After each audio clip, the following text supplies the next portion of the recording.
JBNN will keep you informed. I'm Michelle Jones, and in the news, injured BB Cook schoolboy transferred from Mandeville to corporate area for CT scan. The 14-year-old BB Cook high school boy was been hospitalized after being assaulted by a schoolmate. Is receiving help from the government with treatment. The teen was today transferred by ambulance from the Mandeville Regional Hospital in Manchester to the University Hospital of the West Indies in St Andrew to undergo a CT scan. His aunt Tamika Harris said that Minister of Health and Wellness, Dr. Christopher Tufton, reached out to the family this morning offering assistance, this after they had expressed frustration to locate a working CT machine in Manchester to help with their nephew's treatment. We really appreciate it, although it is so unfortunate that none of the machines in Mandeville is working, said Holness. The youngster was beaten severely by an 11th grader to school on Thursday because he stepped on his attacker's shoes in order to stop himself from falling. Following the incident which took place on Thursday at the BB Cook High School, one student has now been formally charged for assault occasioning grievous bodily harm. He will be taken to the Santa Cruz Parish Court on Monday, where he will answer to the charges. Grantspen woman hospitalized after being shot in the head. A woman was shot in the head in Grantspen, St Andrew, on Friday night. The incident reportedly happened in the Seaview area. The woman was taken to the hospital where she is said to be in serious condition. Reports suggest the woman was abducted prior to being shot, however, that has not been confirmed by the police. The Grantspen area has been plagued by violence in recent weeks. 2 men were killed in a drive-by shooting in the area on Monday. 4 men have since been arrested in relation to the incident. The incident followed the shooting death of David Clark, who is said to be the brother of dancehall entertainer Jashi. Clark was shot and killed by gunmen in Grantspen last Saturday. Another man was shot and injured in the incident. A 48-hour curfew was imposed in sections of the community on Wednesday. It ended on Friday morning. 6-year-old boy shot dead in Patrick City. A 6-year-old boy is dead after being shot in Patrick City, St Andrew, Saturday morning. The incident occurred on Charlotte Crescent about 7:40. According to the JCF's Corporate Communications Unit, the child was inside a car when he was shot. Details on the circumstances which led to the fatal shooting are not yet known. Nurse killed in two-vehicle crash in St. Thomas. A nurse was killed in a two-vehicle accident on the York Main Road in St. Thomas on Friday. The deceased has been identified as 29-year-old Chelsea Angus of Seaforth in the parish. Angus was a practical nurse at the St. Thomas Infirmary. It is understood that about 5:30 p.m., Angus was driving out of its motor car towards Morant Bay, when in the process of overtaking, the vehicle collided with a Mazda pickup traveling in the opposite direction. Angus, who suffered serious injuries, was rushed to hospital where she was pronounced dead. Couple on bike killed in Portland after stunt riding goes wrong.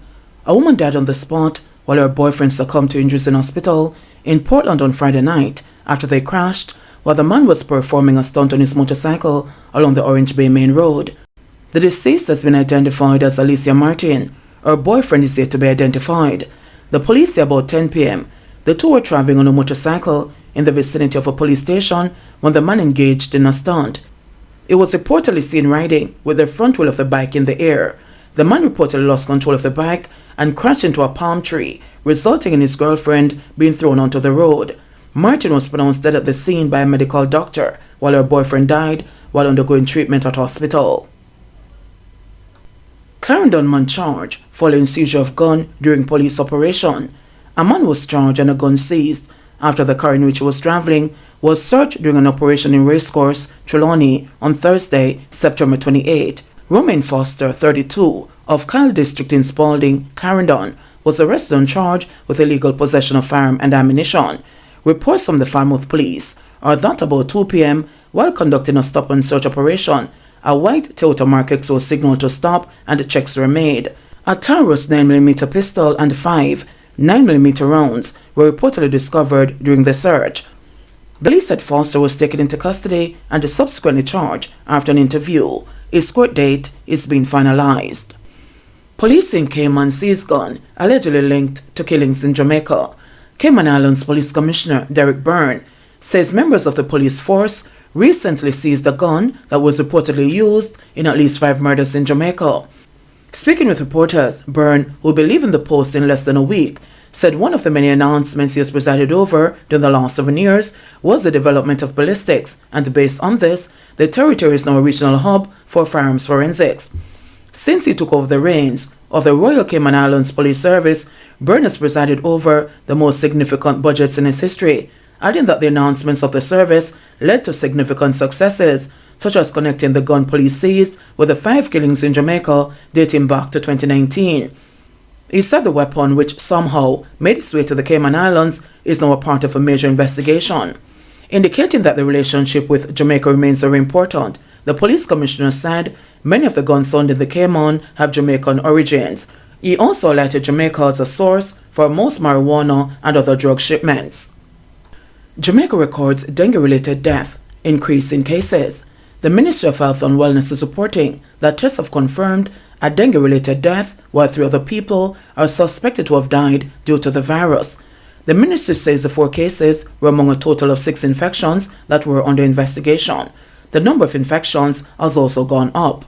The health ministry says Jamaica now has 1,060 presumed, suspected and confirmed dengue cases. Of that number, 132 are confirmed dengue cases with a type 2 strain dominating the infections. All parishes have recorded dengue cases, with Kingston and St. Andrew, St. Thomas, St. Catherine, Portland and St. James having the most confirmed infections. The health ministry says the 5 to 14 age cohort continues to be the most affected, followed by persons 25 to 59 years old. Dengue fever is a mosquito-borne disease that is usually a mild illness in which a person may get a fever, headache, joint and muscle pains. Rest and adequate hydration are usually enough to see one through the period of illness. The recommended treatment for the fever is paracetamol. Members of the public are urged not to use aspirin, diclofenac or ibuprofen. These drugs, the health ministry says, when used to treat dengue, have been known to increase the severity of the disease. On occasions, the illness can progress to severe dengue, which can result in organ failure, as well as bleeding and severe fluid depletion that can lead to shock and death. Persons experiencing fever, vomiting, severe abdominal pain, bleeding under the skin, feeling very weak, or getting confused are to seek immediate medical attention. The public is also reminded that the Aedes aegypti mosquito, which causes dengue, breeds in any containerized environment, that is, in anything that can hold water. Some of the common breeding sites for the Aedes aegypti mosquito are drums, tires, buckets, and animal feeding containers. Persons are asked to play their part in ensuring that the dengue cases are minimized by monitoring water storage containers for mosquito breeding, keeping surroundings free of debris, destroying or treating potential mosquito breeding sites, wearing protective clothing, and using a decontaining mosquito repellent. Pusey Hill and Arman's Valley in Manchester get free Wi-Fi.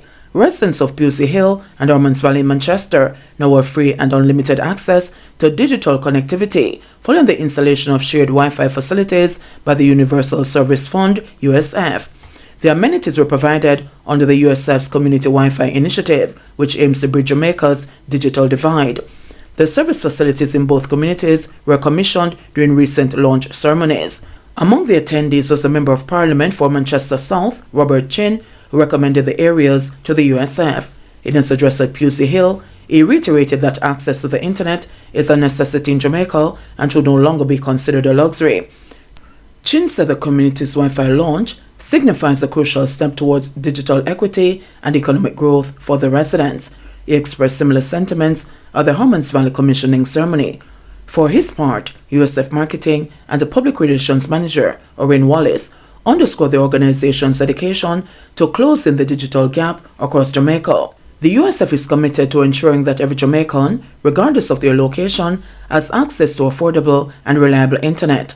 By providing free Wi-Fi in underserved communities, the USF is empowering residents to engage in online learning, access government services, seek employment opportunities, and grow local businesses, he said. Wallace advised that the USF intends to expand the Wi-Fi initiative program to reach more communities across Jamaica.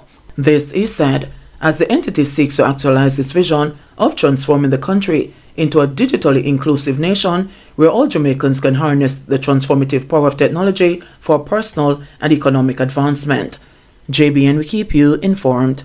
Please remember to subscribe, like, share, leave us a comment, and click the notification bell to receive our daily news items.